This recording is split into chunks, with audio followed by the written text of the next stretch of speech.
Megolan gunung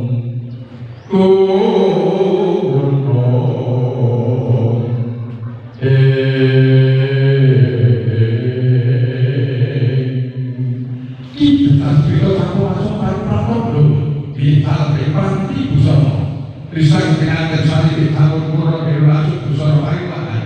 cikro anjing sosok inatan inati ibu dari busana dan orang dan pakaian inatan joget hati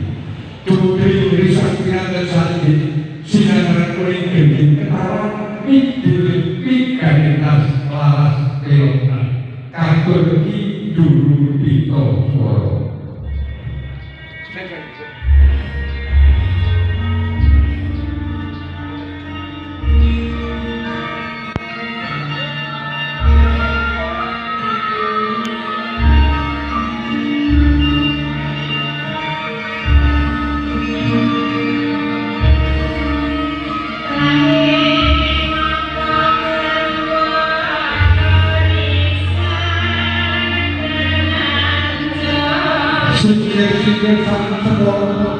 Sing